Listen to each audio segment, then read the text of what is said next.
Video start करने से पहले छोटा सा डिस्क्लेमर, ये वीडियो एजुकेशन पर्पस के लिए, कोई भी फाइनेंशियल डिसीजन लेने से पहले अपनी खुद की रिसर्च जरूर करें। वैसे आज के वीडियो में नीरा इंस्टेंट पर्सनल लोन के बारे में कंप्लीट जानकारी मैं आपको देने वाला हूँ। किसी ने इस एप्लीकेशन को आपको सजेस्ट किया है या कोई ऐड देख के इस एप्लीकेशन को आपने इंस्टॉल किया है या इसकी रेटिंग वगैरह देख के या YouTube के ऊपर कई सारी प्रूफ आपने देखे होंगे। अब इसी वजह से इस एप्लीकेशन को आप यूज करने का सोच रहे हो तो बिल्कुल सही समय पे सही वीडियो पे क्लिक करके पहले आप वीडियो देखने जा रहे हो। आज के वीडियो में यही जानेंगे इसका कंप्लीट रिव्यू, मतलब ये रियल है फेक है। अगर रियल है तो इसका इंटरेस्ट रेट क्या होने वाला है एंड मेन खास बात हिडन चार्जेस क्या रहने वाले, इसके बारे में आज के वीडियो में आपके सामने मैं बात करने वाला हूँ, कंप्लीट रिव्यू देने वाला हूँ। साथ में प्रोसेस भी कंप्लीट जानेंगे जिसमें यहाँ पे ये एप्लीकेशन कैसा है ये आपको समझ में आएगा। तो एक हॉनेस्ट रिव्यू करने के लिए ये वीडियो कोई स्पॉन्सरशिप या प्रमोशनल वीडियो नहीं है। डिस्क्रिप्शन में कोई भी आपको लिंक नहीं मिलने वाली। इसका अर्थ यह नहीं कि वीडियो हेल्पफुल नहीं होगा, वीडियो के एंड में भी कुछ रिकमेंडेशन आपको देने वाला हूं। तो इस बात के लिए इस वीडियो को लाइक करना। चलिए कंप्लीट रिव्यू जानते हैं। तो नीरा इंस्टेंट पर्सनल लोन एप्लीकेशन ये आपको प्ले स्टोर पे ही मिल जाता है। इसमें आप यहाँ पे देखेंगे रेटिंग 4.3 की रेटिंग है।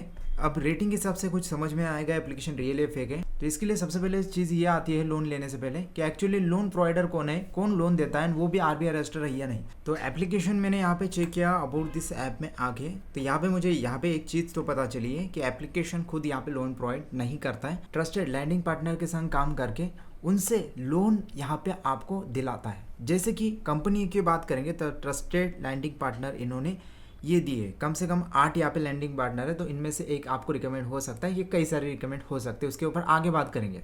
तो ये जो भी कंपनी है ना, सबसे पहले चीज़ आती है कि ये एनबीएफसी रजिस्टर है या नहीं। सभी के सभी मैंने यहाँ पे चेक किए, जितने भी कंपनी यहाँ पे दिए है या आरबीआई रजिस्टर है, आरबीआई के अंडर आती है। तो नीरा क्या करती है, इनके संग काम करती है। एक बार आपकी फाइल चली जाएगी, इन्हीं में से एक ही कंपनी का आपको अप्रूवल आ सकता है।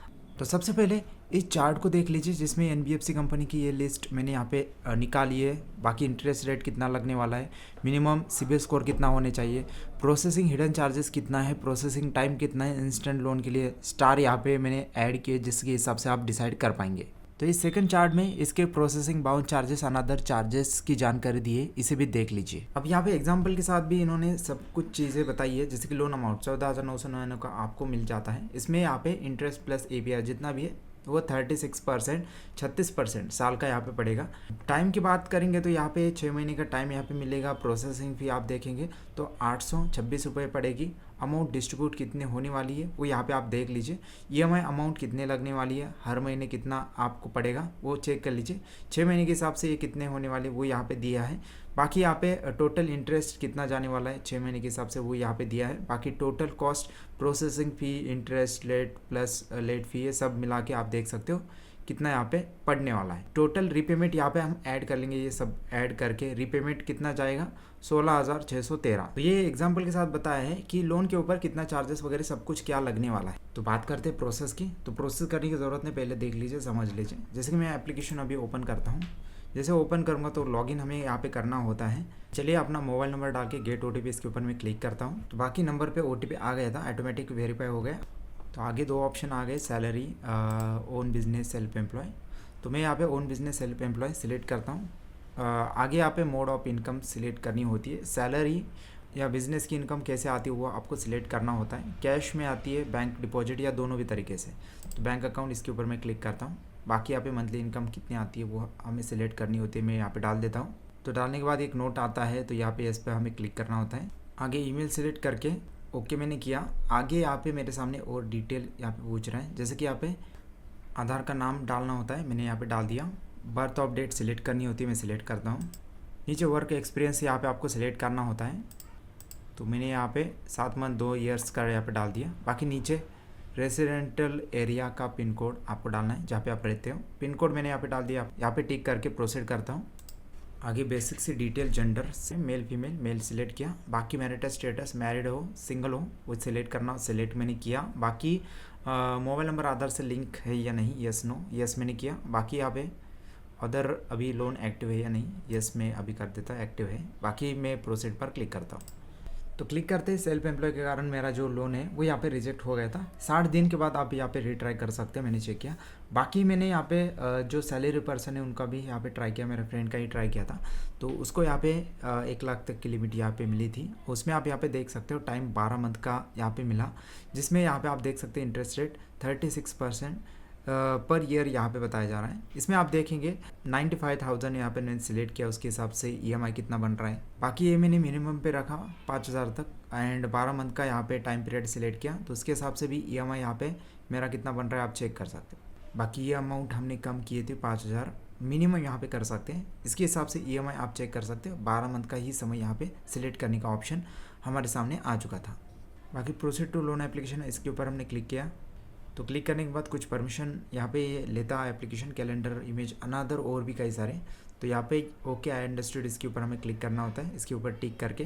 तो लोकेशन वगैरह परमिशन आ गई थी और भी कई सारे परमिशन हमने दे दी, तो इसके ऊपर टिक करके आई अंडरस्टूड इसके ऊपर मैंने क्लिक किया। तो आगे ये वाला पेज आ गया था। इसमें यहाँ पे कंपनी का इन्फॉर्मेशन डालनी होती है, करंट कंपनी नेम, अभी का कंपनी का नाम क्या है, बाकी नीचे योर डेस्टिनेशन, पोस्ट वगैरह क्या है वो डालनी होती है। नीचे नेचर ऑफ जॉब, मतलब पार्ट टाइम फुल टाइम करते हो, वो आपको सेलेक्ट करना होता है। बाकी यहाँ पे एम्प्लॉयमेंट वेरिफिकेशन डॉक्यूमेंट के लिए एम्प्लॉय ID, HR लेटर वगैरह कुछ आपके पास है तो ये ऑप्शनल में हो सकता है तो यस करिए, या नो पर क्लिक करके आपको प्रोसीड पे क्लिक करना है। प्रोसीड पे क्लिक करते आगे मेरे सामने ये वाला पेज आ गया था। यहाँ पे टिक करके मैंने अप्लाई नाउ इसके ऊपर क्लिक किया। तो क्लिक करते आगे आपको सेल्फी कैप्चर करनी होती है, अपलोड सेल्फी, इसके ऊपर मैंने क्लिक किया, सेल्फी कैप्चर कर लिया, take a selfie. Selfie capture करने के बाद यहाँ पे कंफर्म किया। आगे यहाँ पे आपको पैन अपलोड करना होता है, कैमरा या अपने गैलरी से पैन आप सिलेक्ट कर सकते हो।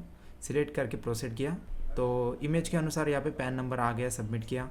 आगे यहाँ पे नीचे एडिशनल डिटेल, करंट एड्रेस जो भी है वो यहाँ पे मैंने डाल दिया। तो उसके बाद यहाँ पे मैंने चेक क्रेडिट स्कोर इसके ऊपर क्लिक किया। तो क्लिक करते ये वाला पेज आ गया, यहाँ पे टिक करके मैंने एक्सेप्ट किया। अब आगे नंबर पे OTP आ गया था, OTP यहाँ पे डाल के प्रोसीड किया। तो यहाँ पे मेरे सामने पहले तो क्रेडिट स्कोर आ चुका था। आगे यहाँ पे कंटिन्यू विथ लोन एप्लीकेशन, इसके ऊपर मैंने क्लिक किया। क्लिक करते ही यहाँ पे अकाउंट नंबर यहाँ पे डालना होता है एंड नीचे IFSC कोड, दोनों डिटेल डालने के बाद यहाँ पे आपको आगे बैंक वेरीफाई करने के लिए नेट बैंक लॉगिन यहाँ पे करने का ऑप्शन आता है। तो यहाँ पे आप नो कर सकते हो, या आगे अपलोड बैंक स्टेटमेंट PDF ये आप सिलेक्ट कर सकते हैं, ये ज़रा सिक्योर होता है। तो ये आप सिलेक्ट करेंगे, उसके बाद वेरिफिकेशन आप कंप्लीट कर लेंगे। बैंक स्टेटमेंट वेरीफाई करने के बाद यहाँ पे आपको लोन दिया जाता है। लोन लेते समय यहाँ पे कई सारी दिक्कत आती है, जैसे कि बैंक स्टेटमेंट PDF अपलोड करने में दिक्कत, वेरिफिकेशन में प्रॉब्लम। उसके बाद भी आप यहाँ पे कस्टमर सपोर्ट के बारे में देखेंगे। रिव्यूज़ में मैंने यहाँ पे चेक किया, कस्टमर सपोर्ट के रिव्यूज़ काफ़ी अच्छे यहाँ पे दिख रहे हैं। जैसे कि यहाँ पे इन भाई का एक इशू था, 2 घंटे के अंदर ही यहाँ पे इनका ये जो भी इशू है ये रिसॉल्व किया है। बाकी नीचे आप चेक करेंगे तो इसमें भी आप यहाँ पे देखेंगे काफ़ी अच्छे रिव्यूज़ यहाँ पे दिए हैं। हाँ, कई सारे यहाँ पे ऐसे रिव्यू मैंने देखे हैं जिसमें यहाँ पे कस्टमर सपोर्ट के बारे में काफ़ी बुरी रेटिंग आई है, उसको आप यहाँ पे पढ़ सकते हो। इस भी रिव्यू को मैं यहाँ पे ट्रांसलेट करता हूँ, इसे भी आप पढ़ लीजिए। इसे भी मैंने ट्रांसलेट कर लिया है, इसे भी आप पढ़ सकते हो। और मैक्सिमम कस्टमर सपोर्ट के रिव्यूज़ काफ़ी ज़्यादा बुरे यहाँ पे दिखाई दे रहे हैं। तो कस्टमर सपोर्ट में खास करके ईमेल रिस्पांस यहाँ पे ना मिलना, इसके रिगार्डिंग काफ़ी ज़्यादा कंप्लेंट है। लोन एक्सपीरियंस के बारे में बात करेंगे तो ये लेटेस्ट रिव्यू में आप चेक कर सकते हैं, 48 घंटे भी हो चुके फिर भी यहाँ पे लोन प्रोसेस में ये दिक्कत आपके साथ भी हो सकती है। आपके नीचे आके चेक करेंगे तो ये रिव्यू भी काफ़ी ज़्यादा बुरा है, इसे मैं ट्रांसलेट करके बता देता हूँ, आप चेक कर सकते हो। और भी कई सारे रिव्यू आप देखेंगे, काफ़ी अच्छे रिव्यू यहाँ पे आ चुके हैं। कुछ रिव्यूज़ आप यहाँ पे चेक करेंगे तो 3 स्टार 1 स्टार यहाँ पे इस एप्लीकेशन को मिले हैं। कई सारे रिव्यूज़ में बताया जा रहा है कि लेस टाइम में प्रोसेस होती है लोन की। और भी रिव्यूज़ आप चेक कर लेंगे तो यहाँ पे आपको कई सारी चीज़ें यहाँ पे समझ में आएगी। तो यहाँ पे मैंने साइड में फीस स्ट्रक्चर सेलेक्ट किया, तो यहाँ पे काफ़ी अच्छी रेटिंग यहाँ पे दिखाई जा रही है, जैसे कि गुड एप्लीकेशन, लो इंटरेस्ट। बाकी इस रिव्यू में देख लीजिए, वेरी बैड सर्विस है, इसके बारे में कहा है, लेट चार्जेस के बारे में खास करके, या बाकी इंटरेस्ट रेट के बारे में खास करके रिव्यू है। एक जेन्युइन रिव्यू मुझे लग रहा है, इसे मैं यहाँ पे ट्रांसलेट करके आपको दिखाता हूँ। तो मैंने इसे ट्रांसलेट किया है, इसे आप पढ़ सकते हो। नीचे आने के बाद यहाँ पे प्रोसेसिंग फ़ी वेरी हाई यहाँ पे बताई जा रही है। इस रेटिंग में भी आप चेक कर सकते हैं, कई सारी चीज़ें पता चलेगी, इसी भी आप पढ़ सकते हो। इस फीस स्ट्रक्चर के रिव्यूज़ है, बाकी ये भी पढ़ सकते हो। इसमें खास करके इमीडिएट चार्जेस के बारे में बताया है, 590 यहाँ पे कुछ यहाँ पे रुपीज़ आपको चार्ज लगते हैं, तो इस वजह से ये स्टार दिया है। और भी रिव्यू चेक करेंगे तो यहाँ पे आपको ओवरड्यू वगैरह फीस की कितने लगने वाले हैं अगर लेट करते हो, तो वो यहाँ पे दिया है 600 प्लस पर डे यहाँ पे आप लगेगा अगर लेट फी करते हो।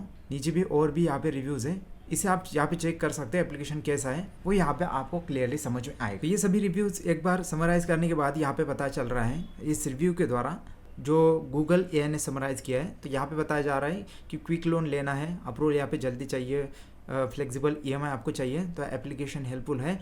अर्जेंट नीड है पैसे की तो एप्लीकेशन से लोन ले सकते हैं। लो सिविल स्कोर के ऊपर यहाँ पे लोन आपको दिया जाता है। अकाउंट वेरिफिकेशन यहाँ पे आपका तुरंत यहाँ पे किया जाता है, बट स्टेटमेंट में यहाँ पे कई सारे फॉर्मेट में मेन इशू आता है। पेमेंट ऑप्शन में देखेंगे ऑटो पे एंड अनदर, यहाँ पे आपको और भी ऑप्शन दिए जाते हैं। ऑटो डेबिट का इशू यहाँ पे है। कस्टमर सपोर्ट यहाँ पे आप देखेंगे अनरिस्पॉन्सिव है, मतलब यहाँ पे रिस्पॉन्स नहीं देती है। तो ये था इसका कंप्लीट रिव्यू यहाँ पे। और आपको कुछ जानकारी जाननी है कमेंट कर सकते हैं। अगर आपने यहाँ से लोन लिया है तो उसके बारे में कमेंट बॉक्स बता सकते हैं, जिससे हमारे व्यूवर्स की यहाँ पे हेल्प हो जाएगी, आपके कमेंट को वो पढ़ सकेंगे। तो बाकी वीडियो लगा तो वीडियो को लाइक करके चैनल को सब्सक्राइब कर सकते हैं, कमेंट कर सकते हैं अनदर किस टॉपिक रिलेटेड वीडियो देखना है। धन्यवाद।